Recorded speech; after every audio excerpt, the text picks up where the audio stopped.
그치지 아니하니라라는 제목으로 사도행전 강의 21번째 시간 갖도록 하겠습니다. 우리 옆 사람 이렇게 인사할까요? 우리는 함께 울고 함께 웃는 사랑의 교회입니다. 인사하겠습니다.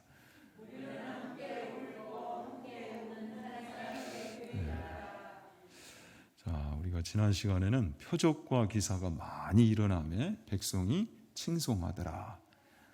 칭송받는 교회의 모습이란 어떤 모습일까? 우리 모두가 함께 참 꿈꾸고 세워가고자 하는 그 교회의 모습일 텐데 그 교회의 모습은 어떤 모습일까? 그런데 여러분, 세속적인 차원에서 세상으로부터 칭찬을 받고 인정을 받는 것이 아니죠. 이 구별됨, 거룩함을 통해서 선한 도전을 주고 영향력을 주는 그런 이제 교회의 모습인데, 이 칭송받는 교회의 모습은 첫 번째, 진실되고 거룩한 교회였다. 아나니와 삽비라 이 부부 사건 이후에 교회는 이 구별됨을, 거룩함을 더욱더 깊이 있게 장착하였어요. 그래서 하나님은 이 거룩함 위에 많은 표적과 기사가 나타날 수 있도록 은총을 부으셨단 말이죠. 그래서 두 번째는 능력 있고 권세 있는 교회가 또 칭찬받는 교회의 모습이었다. 자, 그런데 이 능력과 은혜가 단순히 교회에만 머물러 있는 것이 아니라 이것이 세상과 함께 나누어졌단 말이에요. 많은 이들이 교회에 몰려왔고, 여러분, 단순히 기적이 이적으로만 멈춰서는 안 된다고 그랬어요. 하나님의 능력이 표적으로까지 나아가야 되는데 이 교회 안에 그 은혜가 있었어요. 세상 이들과 함께 이제는 구원의 또 생명의 소망의 이 은혜를 나누는, 그렇게 해서 많은 이들이 또 예수님을 믿는 역사가 나타났단 말이죠. 그래서 세 번째, 칭송받는 교회는 이러한 생명과 소망과 사랑이 충만한 역동적인 교회였다. 자, 여기까지 왔을 때는 얼마나 좋습니까, 여러분? 교회가 참 이렇게 근사하구나. 그런데 오늘 이제 우리가 있는 또 본문의 내용은 또 어떤 내용이에요? 핍박, 고난에 관한 내용이 또 등장한단 말이죠. 사도행전을 보면 우리가 계속해서 나누는 내용이지만, 교회가 이 땅에 태동되고 뿌리를 내리기까지 문제가, 장애 요소가 없었느냐, 그것이 아니라 계속 이 일들이 반복됩니다. 많은 대내외적인 그런 문제를 이겨나가면서 교회가 자리를 잡았지 고난이 없었던 게 아니란 말이죠. 오늘 바로 일사천리, 이게 속도전이 아니고요, 과정이라는 것이 있는데 그 안에 또 문제가 나타난다는 거예요. 고난이 있단 말이죠. 그래서 아주 중요한 내용인데, 오늘은 그렇다면 우리 신앙생활에 고난이 없느냐? 고난이 분명히 있어요. 그런데 하나님은 왜 이 고난을 허용하시는가? 고난의 비밀이라고까지 이야기를 하는데, 우리 기독교 신앙에서 그러면 이 고난이 갖는 역할, 의미, 또 작동되는 그 원리는 무엇인가라는 부분을 좀 우리가 함께 나누고자 합니다. 왜 선악과가 있는가? 뭐 이런 내용들이 오늘 이제 이 말씀을 좀 깊이 있게 묵상하면 풀어지게 되겠죠. 주요 구절 하가하고 가도록 하겠습니다. 가르치기와 전도하기를 그치지 아니하니라. 세 번 하갈까요? 가르치기와 전도하기를 그치지 아니하니라. 가르치기와 전도하기를 그치지 아니하니라. 가르치기와 전도하기를 그치지 아니하니라. 자, 이 고난의 상황 속에서도 교회는 가르치기와 전도하기를, 이 주의 복음 사역을 그치지 아니했다, 중단하지 아니했다라는 말씀이죠. 자, 이제 오늘 본문은 우리가 42절까지 읽지는 않았는데 42절까지 전체를 함께 좀 다루도록 하겠습니다. 17절부터 보면 당시 이제 종교 지도자들이 교회를 시기했다 이렇게 소개하고 있습니다. 예수님의 이름으로 가르치고 전도하는 것을 절대 하지 말라, 이렇게 협박을 했는데 그걸 듣지 않고 그들이 여전히 이 솔로몬 행각에 나아가서 복음을 전하고, 또 그 과정 속에서 많은 이들이 교회로 몰려오다 보니까 그들이 이 교회를 시기했다라고 이렇게 소개를 합니다. 그래서 18절에 사도들을 잡아다가 옥에 가두었다, 투옥을 했단 말이에요. 근데 이후에 이제 주의 사자의 도움으로 정말 기적적으로 그들이 풀려나게 돼요. 그대로 교회로 돌아가는 것이 아니요 생명의 말씀을 전하라는 주의 이 말씀에 또 순종해서 성전에 나아가서 또 여전히 이런 고난의 상황 속에서도 그들이 주의 이 복음의 사역을 감당하고 있는 거야. 그렇다 보니까 다시 한번 이들이 사도들이 산헤드린 공회 앞에 세워지게 됩니다. 그리고 그 과정 중에서 38절에 보면 이제 내가 너희에게 말하노니 이 사람들을 상관하지 말고 버려두라. 이 사상과 이 소행이 사람으로부터 났으면 무너질 것이요 만일 하나님께로부터 났으면 너희가 그들을 무너뜨릴 수 없겠고 도리어 하나님을 대적하는 자가 될까 하노라 하니. 이 당시에 가말리엘이라는 아주 유명한 율법 교사가 있었어요. 그런데 이제 이 사람이 개입을 해요. 어떤 내용으로 이제 이야기를 지금 풀고 있냐면 이전에도 백성들 사이에서 민중운동이 일어나고 또 종교운동이 일어났는데 이 드다나 이제 유다의 실패 사례를 언급하면서 그들이 죽고 나서는 다 흩어졌지 않느냐. 그래서 우리가 적극적으로 이 문제를 다룰 것이 아니라 조금은 거리를 두고 불간섭 정책을 통해서 이전에도 성공한 그 시로가 있었던 그 일을 상기하면서 조금은 좀 두고 보자 이런 이제 제안을 한 겁니다. 산헤드린 당시 최고 권력 기관이었던 이 산헤드린 공회는 자주 이 불간섭 정책을 펼쳤어요. 그러니까 말은 굉장히 근사한데 사실은 그들의 이 기득권을 여전히 지키기 위한 수단이었던 거죠. 그러니까 로마가 두렵기 때문에 백성들이 일어나도 백성들 편에 딱 서지 않고 또 로마 편에 서는 부분들도 상당한 부담이 있는 거죠. 백성들이 또 대항을 해서 자기들의 이 기득권을 빼앗길 수 있으니까. 그러니까 적당한 거리를 두고 그렇게 보는 겁니다. 더군다나 이 39절의 이 내용이 다른 이제 공회원들을 설득하기에 충분한 이야기였던 거죠. 만일 하나님께로부터 났으면 너희가 그들을 무너뜨릴 수 없겠고 도리어 하나님을 대적하는 자가 될까 하노라. 자, 그런데 교회는 여러분 누구로부터 났어요? 하나님으로부터 났죠. 그러니까 이게 무너진 게 아니라 이제 세계 선교를 향해 나아가는 시초가 된 거죠. 자, 40절부터 42절까지 이제 중요한 내용이 소개됩니다. 우리 함께 다시 한번 읽어봅시다. 그들이 옳게 여겨 사도들을 불러들여 채찍질하며 예수의 이름으로 말하는 것을 금하고 놓으니 사도들은 그 이름을 위하여 능욕받는 일에 합당한 자로 여기심을 기뻐하면서 공회 앞을 떠나니라. 그들이 날마다 성전에 있든지 집에 있든지 예수는 그리스도라고 가르치기와 전도하기를 그치지 아니하니라. 자, 이제 공회 앞에서 그들이 협박과 신문을 당한 이후에 풀려났어요. 그런데 문제는 이번에는 그냥 풀려난 것이 아니라 채찍질을 당하고 풀려났다는 거예요. 근데 원어에 보면 이 채찍질이라는 단어가 살가죽을 벗기다라는 단어입니다. 예수님이 십자가형을 치를 때에 맞으셨던 그 채찍, 또 사도 바울이 소개하는 것처럼 당시 40에 하나 감한 매가 있었어요. 그 매를 맞으면 죽다 살아나는 거예요. 죽기도 하고요. 그 정도는 아니었을지라도 절대 작은 채찍질이 아니었다는 거죠. 이후에 아마 이 사도들의 몸에는 스티그마, 예수님 때문에 당한 그 고난으로 인하여 흔적이 남게 됐을 거예요. 평생 지워지지 않는 흉터가 아마 이 사도들의 몸에 이제 남지 않았겠는가. 그런데 그런 무서운 채찍질을 받고 난 이후의 사도들의 이 반응을 보십시오, 여러분. 41절에 그 이름을 위하여 능욕받는 일에 합당한 자로 여기심을 기뻐했다. 이렇게 고통을 당했는데 이 기뻐할 만한 일인가? 그걸 합당하게 여겼고요. 나아가서 기뻐하기까지 했다라는 거예요. 복음을 안 전한 게 아니에요. 열심히 전했어요. 목숨 걸고 전했어요.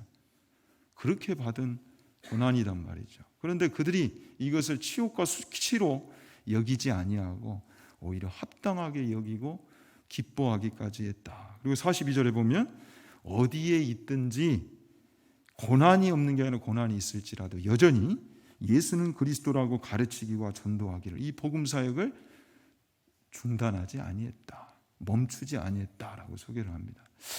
자, 이 정도 되면 미친 것이 아닌가. 사도들 정말 이게 제대로 된 신앙생활하고 있는 것인가.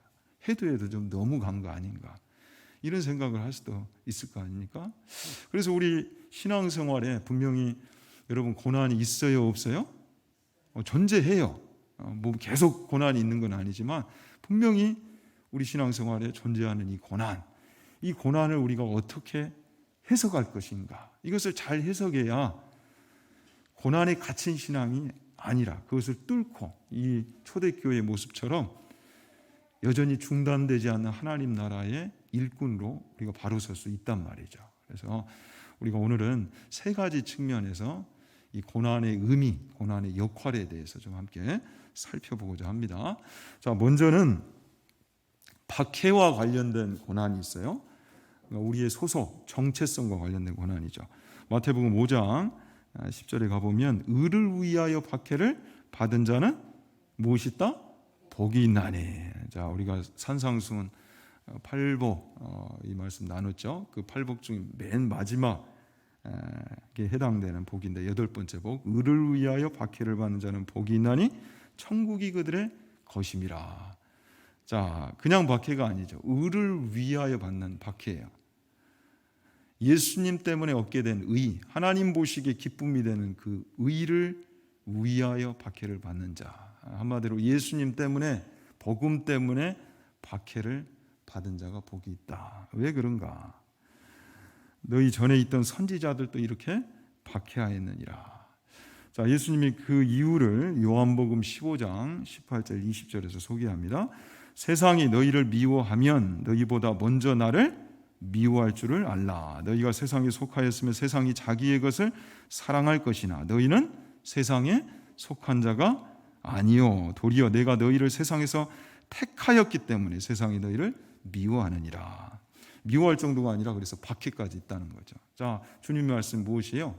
우리가 여러 번 나눈 내용이지만 우리의 소속이 다르기 때문에, 정체성이 다르기 때문에 받는 박해라는 거예요. 고난이라는 거예요. 그러니까 성도, 거룩할 성자에 무리도자를 쓰는데 이 거룩하다라는 것은 소속이 다르다는 거예요. 구별되었다. 소속이 다르다. 소속이 다른 것 때문에 미움도 받고요. 심지어 왕따도 당하고요. 그리고 박해까지 받는 그 고난이 우리에게 있다라는 사실이죠. 분명히 우리는 다릅니다, 여러분. 우리의 가치관도 다르고 추구하는 바가 달라요. 세상에서 상이다, 복이다 여기는 것만을 우리의 삶의 목표로 삼지 않아요. 소속이 다르기 때문에. 우리는 그리스도 예수의 사람들이기 때문에 다른 라이프 스타일을 간직하고 살아가는 자들이란 말이죠. 그렇다 보니 때로는 오해를 받고 이 박해까지 받는 거예요. 그러한 차원에서 있는 고난이 분명히 존재한다라고 성경은 우리에게 가르쳐주고 계십니다. 오늘 본문의 표현대로 하면 참 멋있는 구절인데, 베드로와 사도들이 대답하여 이르되 사람보다 하나님께 순종하는 것이 마땅하니라. 세상보다 하나님께 순종하는 것을 더 삶의 우선순위에 두는 자들이 바로 우리 성도들이고요.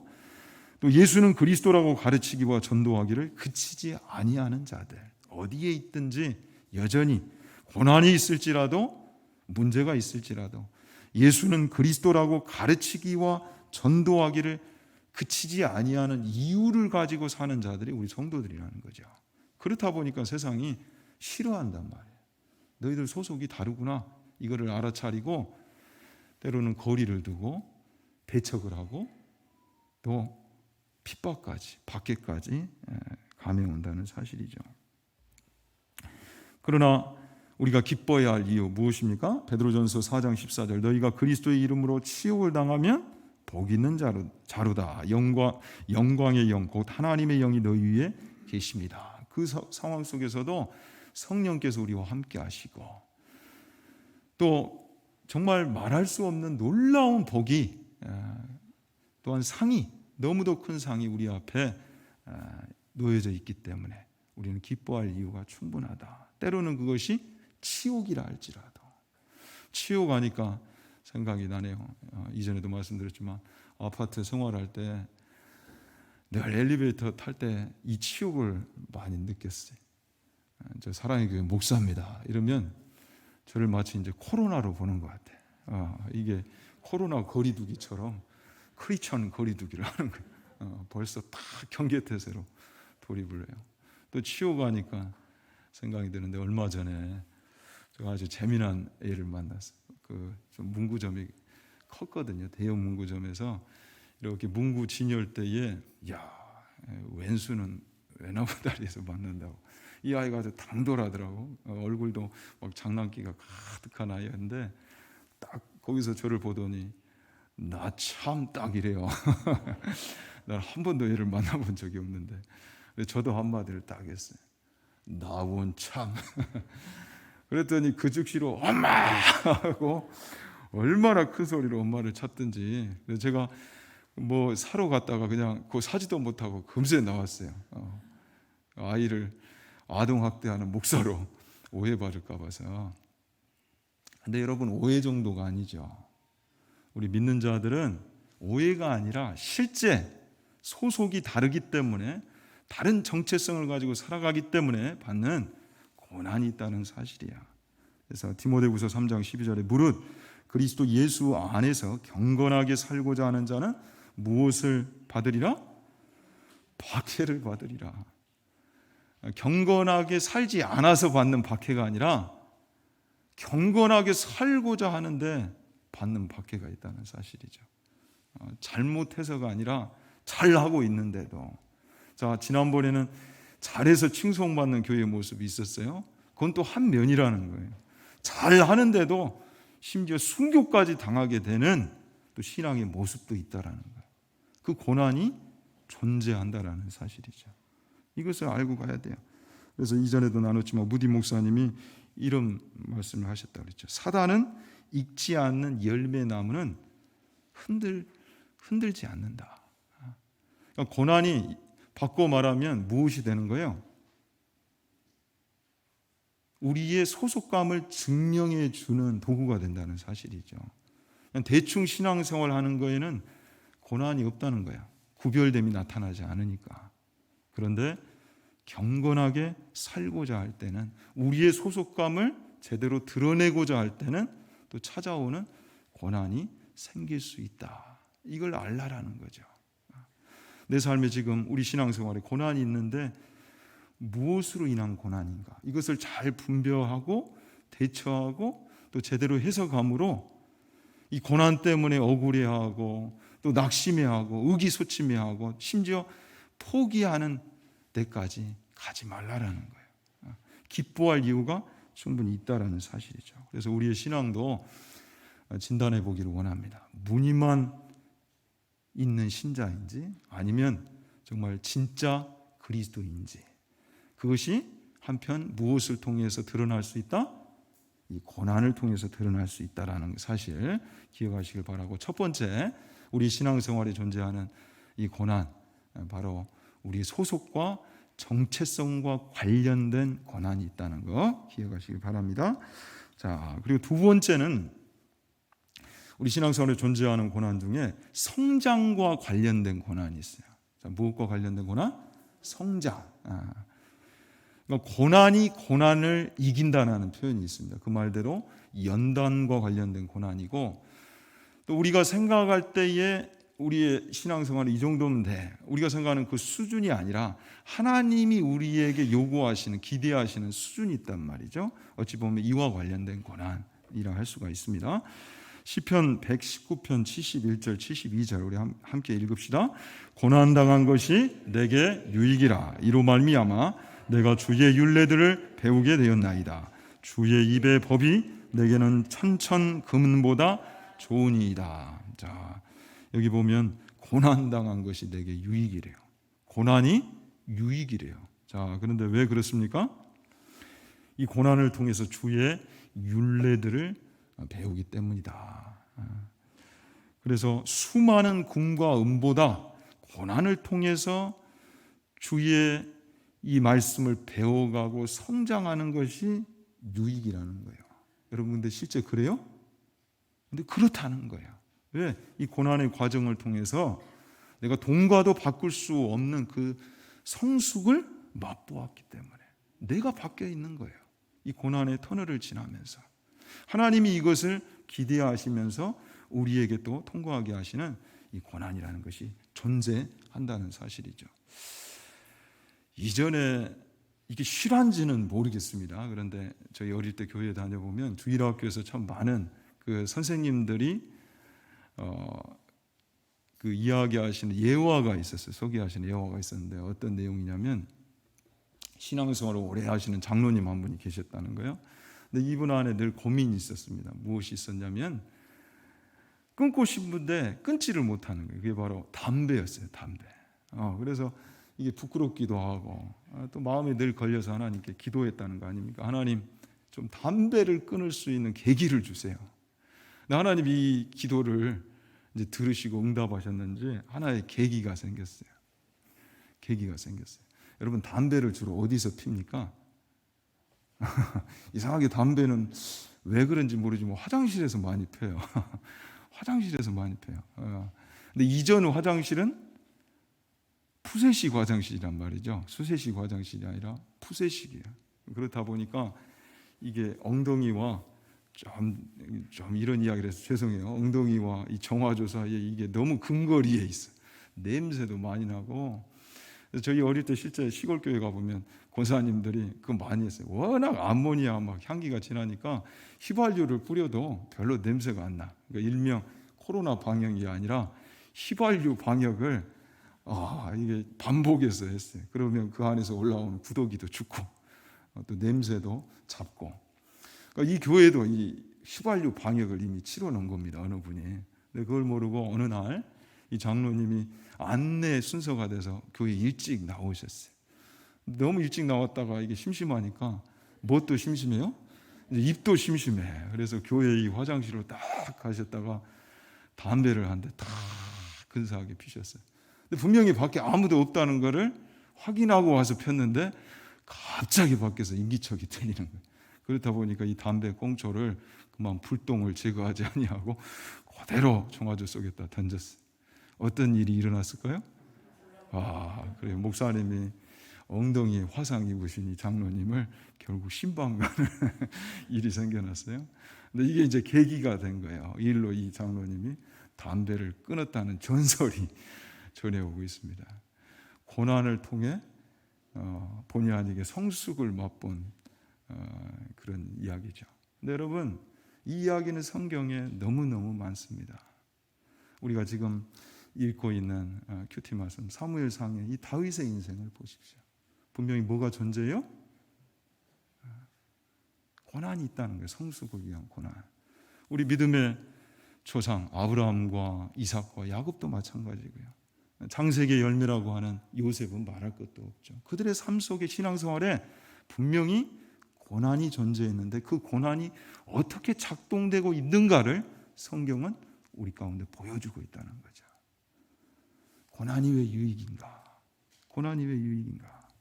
그래서 의인의 고난을 다루는 이 욥기서에 욥도 이런 아름다운 고백을 합니다. 그러나 내가 가는 길을 그가 아시나니 그가 나를 단련하신 후에는 내가 순금같이 되어 나오리라. 자, 그가 나를 단련하신 그 고난이 있다는 거예요. 하나님께서 우리를 단련하시기 위해서 주시는 고난이 있다는 거죠. 그런데 이 고난을 통하여서 거짓과 죄의 찢기를 제거해 주시는, 그래서 순금같이 되어 나오리라. 이 고백이 우리 인생에도 우리 신앙생활에도 하나님은 있기를 원하시는 겁니다. 그래서 욥기 42장 5절에 욥은 이렇게 존귀한 고백을 합니다. 내가 주께 대하여 귀로 듣기만 하였사오나 이제는 눈으로 주를 배움나이다. 고난의 터널을 지난 후에 눈으로 하나님을 배우는 그 단계까지 나아갔다는 거예요. 이 성숙이 이 욥의 인생에 나타났다. 그래서 야고보서 1장 2절 4절 우리 함께 읽읍시다. 내 형제들아 너희가 여러 가지 시험을 당하거든 온전히 기쁘게 여기라. 이는 너희 믿음의 시련이 인내를 만들어내는 줄 너희가 알미라. 인내를 온전히 이루라. 이는 너희로 온전하고 구비하여 조금도 부족함이 없게 하려 함이라. 자, 우리 신앙생활에 분명히 믿음의 시련이 되는, 우리를 성숙하게 하기 위한 또 고난이 존재해요. 그런데 이것이 유익된 것은 그것이 우리로 하여금 인내를 만들어 온전하고 구비하여 조금도 부족함이 없는 신앙의 단계까지 우리를 이끈다는 사실이죠.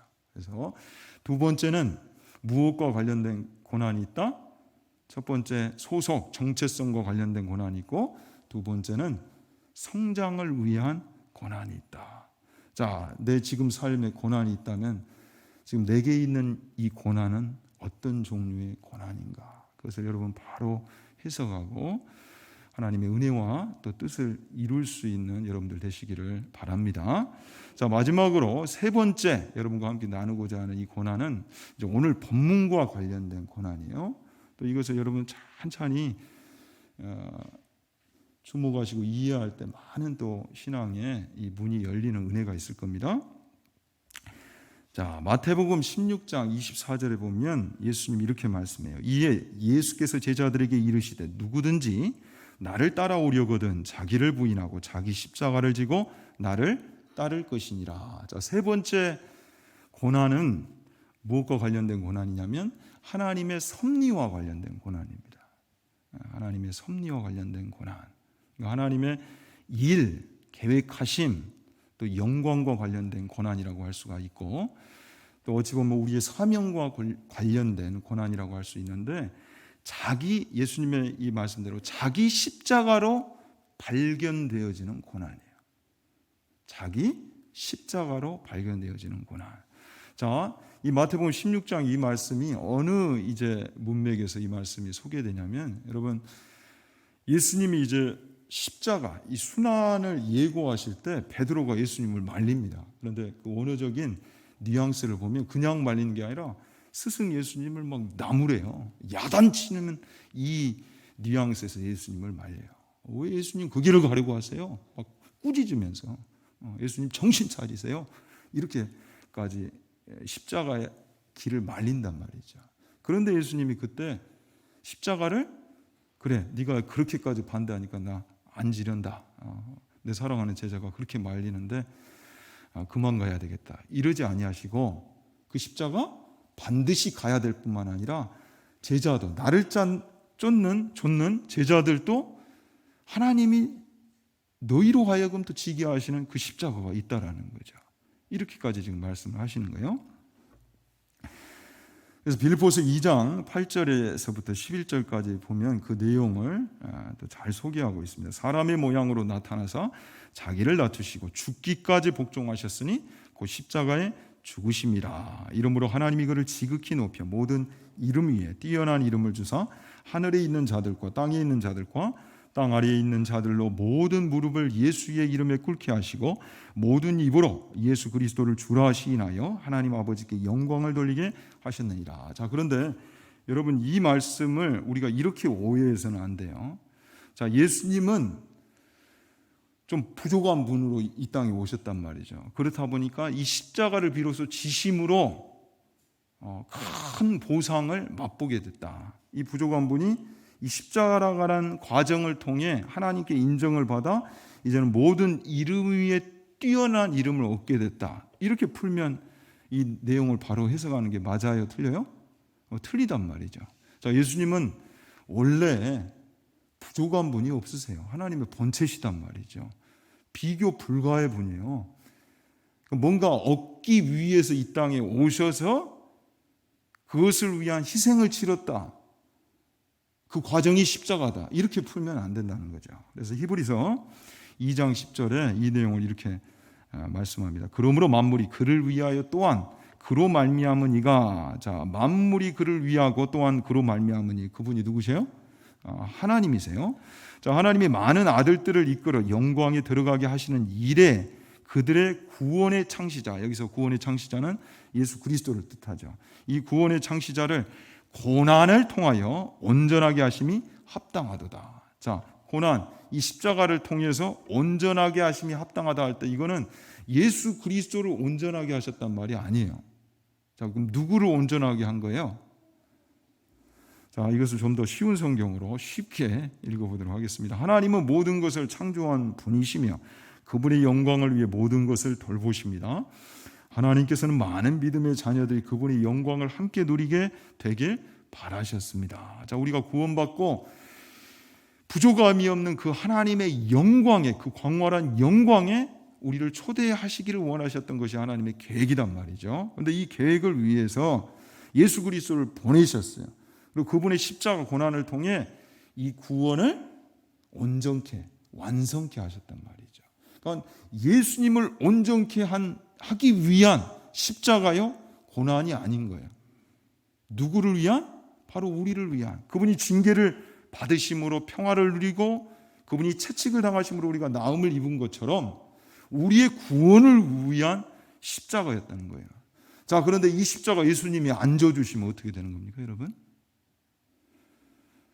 베드로는 그걸 몰랐던 거예요. 그걸 몰랐기 때문에 예수님을 말렸던 거죠. 야단을 치면서까지 스승을 말렸어요. 그런데 예수님은 이걸 아시는 거예요. 그렇기 때문에 힘들어도 가야 할 길이고요, 반드시 짊어져야 할 십자가라는 거죠. 그러면서 우리에게도 말씀하신 거예요. 너희에게도 하나님이 맡기신 십자가가 있다. 자기 십자가로 발견되어지는 고난이 있다. 하나님의 섭리와 하나님의 계획과 하나님의 뜻 안에서 너만이 감당해야 할 십자가, 자기 십자가가 존재한다라는 것을 지금 소개해 주고 계시는 거예요.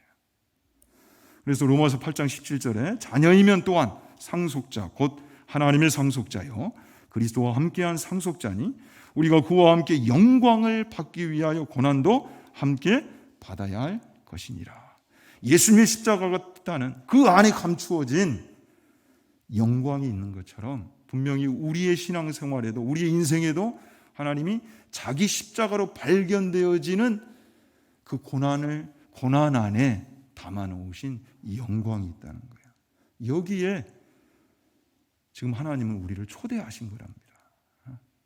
자, 그렇다 보니 오늘 이제 본문에 이 사도들이 이런 반응을 보였다는 거예요. 사도들은 그 이름을 위하여 능욕받은 이래. 자, 십자가를 오늘 본문에서 표현하는 단어가 이 능욕이죠. 능욕. 예수님 잘 안 믿은 게 아니에요. 잘 믿었어요. 더군다나 교회를 세우기 위해 박해를 받고 핍박까지 받았단 말이죠. 그 무서운 채찍질까지 맞았어요. 바로 그 능력이에요. 그 고난이에요. 그 십자가예요. 그런데 이것을 그들은 합당하게 여겼다. 자, 여기서 합당하게 여겼다는 건 무슨 뜻입니까? 유레카, 깨달았다는 거예요. 놀라운 것을 깨달았어요. 그렇다 보니 기뻐하기까지 했다. 아, 이것은 단순히 개인적인 차원에서의 고난이 아니라 하나님의 섭리적 차원에서의 고난이구나. 더 높은 차원에서의 고난이 지금 우리의 인생 앞에 있구나. 이 의미를 알고, 이 가치를 알고 그들이 이것을 합당하게 받아들이고 오히려 기뻐하기까지 했다라는 거예요. 사랑하는 여러분, 여러분의 삶 속에도 이 고난을 바로 해석하고 이 사도들과 같은 믿음의 반응을 할 수 있는 영광이 있기를 축원합니다. 이 은혜가 있었다는 거죠, 초대교회. 이전에도 말씀을 드렸습니다. 그래서 교회와 복음의 가치를 알면 무엇을 걸만하다? 생명을 걸만하다. 하나님 나라 확장이 교회가 어떤 위치에 있는지를 알면 우리가 이 복음 사역에 들어지는 일에 열심을 내고요, 어찌 보면 하루하루가 순간순간이 아까울 수 있다라는 말씀을 나눴죠. 이제 이 말씀을 준비하면서 여기 있는 목사도 참 많은 회개를 하게 됐어요. 참 사역을 우리 사랑의 교회 믿음의 권속들과 함께 어찌 보면 이제 적지 않은 세월인데 이 시간들을 쭉 돌이켜 보면서 참 많이 기도가 되더라고요. 교회는 진짜 가치 있는 곳이고 또 목회는 사랑이고 감동을 주는 일이다라고 제가 배웠는데 어느 순간에 보니까 이게 좀 바뀌어 있는 거예요. 참 교회는 가치 있는 곳이다라고 생각해서 뭐 제가 가진 모든 것을 하나님께 드린 것 같고, 또 저나 이제 저희 아내가 허리가 부러져 가면서까지 이렇게 왔을 때는 저는 그만한 가치가 있다라고 봤어요. 그런데 이 과정이 과연 우리 성도들에게 감동을 주었는가 할 때에 참 그 부분에서 제가 우리 하나님 앞에 예스, 아멘이요. 이런 답을 제대로 드릴 수가 없더라고요.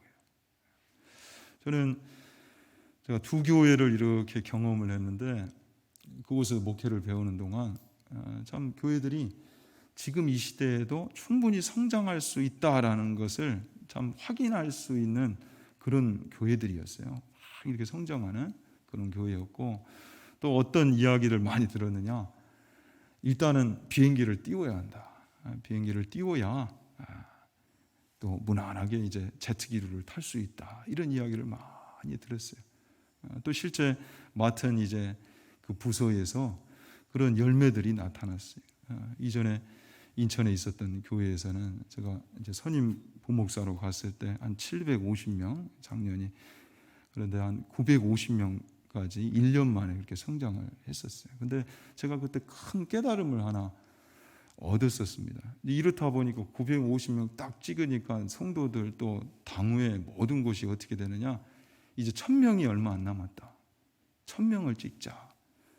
이렇게 가더라고요. 그러니까 성장 일변도 교회가 그것에 갇힐 때 얼마나 많은 후유증이 나타나는 거 우리 너무 잘 알잖아요. 근데 그게 이제 교회에 나타나기 시작하더라고요. 그러니까 뭔가 보상을 위한 헌신이요 희생이 아니라 정말 우리가 함께 사랑을 나누고 하나님의 영광을 보는 헌신이어야 되는데, 그 부분에서 이건 아닌데 하는 게 있었어요. 근데 우리 사랑의 교회 청빙을 받아와서 이제 담임 목사로 여러분을 섬기는 과정에서 과연 목회가 감동이었는가, 성장과 보상을 위한 그 과정은 아니었는가, 이런 생각을 제가 해보게 됐어요. 그런 부분에서 우리 많은 성도들 더 깊이 있게 사랑하지 못하고 또 감동을 나누지 못한 이 부분에서 참 하나님 앞에 회개가 되고 우리 성도들에게 미안해요. 그래도 귀한 것은 여러분들이 그 자리에 떠나지 않고 지키고, 이 코로나 상황 속에서도 예배당 이전까지 하는 이 과정을 버텨냈다는 것은 또 이 고난이 갖는 의미와 또 이 고난을 해석하는 부분에서 또 하나님이 우리에게 주시는 은혜가 있을 줄로 믿습니다. 그래서 저나 저희 가족, 제가 이번 주에는 좀 일 끌고 심기일전하기 위해서 좀 휴가 좀 다녀오려고 그래요. 좀 이 마음을 좀 정리하고, 또 예배당 이전할 때는 한번 흐름을 끊어줬어야 되는데 제가 좀 지혜롭지 못했어요. 아무튼 우리의 신앙이 고난에 갇혀서는 안 된다는 거죠. 멈춰버려서는 안 된다는 거죠. 이 고난을 바로 해석할 줄 아는 믿음이라는 것이 중요한데, 왜 사도들이 예수님 때문에 능욕받는 일, 고난받는 일을 합당하게 여기고 기뻐하기까지 했는가? 힘이 안 드는 것이 아니라 힘이 드는데도 불구하고 왜 그것을 기쁨으로 받을 수 있었는가? 이 고난을 해석하는 바른 그 눈이 있었다는 사실이죠. 그래서 우리가 세 번째, 이 고난에 관해서는 이 고난을 극복하기 위해서 이 마음을 간직했으면 좋겠습니다. 주님이 그 길을 걸으셨던 것처럼 사람의 모양으로 나타나서 자기를 낮추시고 죽기까지 복종하셨으니 그 십자가에 죽으심이라. 자, 죽기까지 복종. 이것은 단순한 보상을 위한 희생이 아니었어요. 순종이었어요. 이 세 번째, 하나님의 섭리와 뜻을 아는 예수님의 이 십자가는 순종이었다는 거예요.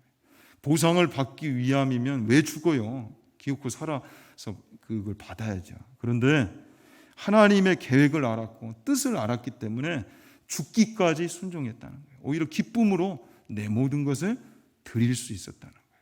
마지막으로 이 하나님의 섭리와 계획과 관련된 고난은 우리가 충분히 그렇게 받을 만한 대상이라는 겁니다. 사랑하는 여러분, 우리에게도 이 믿음이 있기를 다시 한번 축원합니다. 그래서 이 베드로와 사도들이 반응했던 것처럼 이 고백을 우리 가슴에도 새깁시다. 사람보다 하나님께 순종하는 것이 마땅하니라. 그만한 이유가 있기 때문에. 그리고 나아가서 우리가 수요일날 나눴던 것처럼 시편 56편 3절, 내가 두려워하는 날에는 내가 주를 의지하리이다. 빠타의 신뢰하다, 믿다.